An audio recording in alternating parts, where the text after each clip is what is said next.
Samsung Galaxy S22 ultra. जी हाँ, आप सही सुन रहे हैं, वही फ़ोन जो अभी 9 फरवरी को लॉन्च हुआ सैमसंग के द्वारा एक सैमसंग गैलेक्सी अनपैक्ड इवेंट पे। सभी लोगों ने आपको इसके एडवांटेजेस के बारे में बताया होगा और ऐसे ऐसे रीजंस बताए होंगे जिससे आप कन्विंस हो गए होंगे ये फ़ोन लेने के लिए।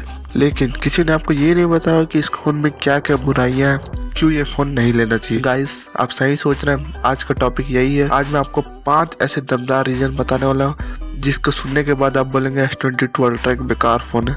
अब आप लोग सोच रहे होंगे कि मैं ऐसा क्यों बोल रहा हूँ, तो वीडियो में अंत तक बने रहे। मैं आपको अभी 5 ऐसे दमदार रीजंस बताने जा रहा हूँ क्यों मैंने इस फ़ोन को बेकार कहा। तो गाइस, सबसे पहला पॉइंट जो है वो है इसका कॉस्ट। इसका कॉस्ट गाइस बहुत ज़्यादा है। जैसे कि आप जानते हैं, कोई भी फ्लैगशिप फ़ोन का कॉस्ट ज़्यादा होता है, ये मैं जानता हूँ, लेकिन इसका कॉस्ट बहुत ज़्यादा है। गैलेक्सी का जो लास्ट मॉडल था S21 है, वो भी बहुत अच्छा फ़ोन था, लेकिन उसका दाम इतना ज़्यादा नहीं था जितना S22 का है। और ख़ास करके इन दोनों के अगर आप फ़ोटो देखिएगा या फिर अगर आपके पास दोनों फ़ोन्स हैं तो आप देखिएगा ज़्यादातर दोनों फ़ोन सिमिलर है पीछे से। अगर आप कैमरा के पास देखिएगा तो S22 में बस बॉर्डर नहीं है और S21 में बॉर्डर दिया हुआ है कैमरा का। तो गाइस, अब हम लोग बात करेंगे दूसरा पॉइंट की तरफ। दूसरा पॉइंट जो है वो एक मेजर पॉइंट है, क्योंकि जो S21 था अगर उससे हम कंपेयर करें तो उसका बेस वेरिएंट में आपको 12 GB RAM with 128 GB storage मिलता है। लेकिन वहीं अगर आप S22 अल्ट्रा में देखें तो इसमें आपको only 8 GB RAM and 128 GB का स्टोरेज मिलता है, जो कि आज के टाइम पे बहुत कम है। क्योंकि आज के टाइम पे मिनिमम 8 GB रैम तो सिंपल फ़ोन पे मिलते हैं, लेकिन ये तो एक फ्लैगशिप फ़ोन, इसमें तो 12 GB रैम कम से कम होना ही चाहिए था।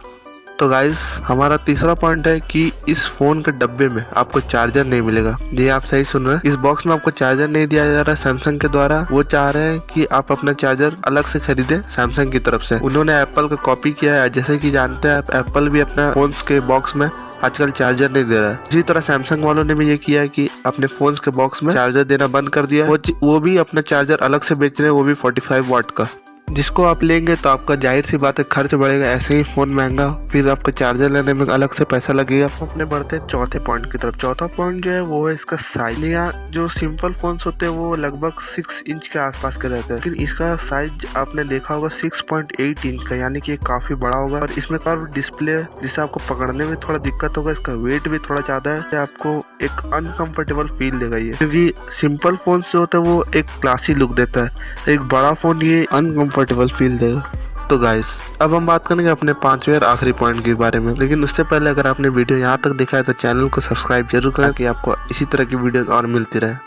तो गाइस, हमारा आखिरी पॉइंट जो है वो है SD कार्ड स्लॉट को लेके। जी हाँ, इसमें आपको SD कार्ड स्लॉट नहीं मिलेगा। सैमसंग ने अपना SD कार्ड स्लॉट हटा दिया, जिससे आप अपना स्टोरेज और बढ़ा नहीं सकते। एक तो इन्होंने रैम कम करके 8 GB रैम कर दिया और ऊपर से आपका जो स्टोरेज बढ़ाने के लिए SD कार्ड का ऑप्शन था वो भी इन्होंने हटा दिया है। तो अब आप अपने फ़ोन का स्टोरेज बढ़ा नहीं सकते, क्योंकि ये जो स्टेप लिया है सैमसंग वालों ने, ये भी एक कॉपी था एप्पल का। क्योंकि एप्पल में भी आपको अब SD कार्ड का ऑप्शन नहीं मिलता है, SD कार्ड स्लॉट का ऑप्शन नहीं मिलता है। कैसी लगी वीडियो कमेंट में जरूर बताएं, और अगर मैंने कुछ गलत कहा हो वो कमेंट में मुझे बताएं कि यह चीज़ आपने गलत कहा। और अगर आपने वीडियो यहाँ तक लास्ट तक देख ली तो थैंक्स फॉर वॉचिंग।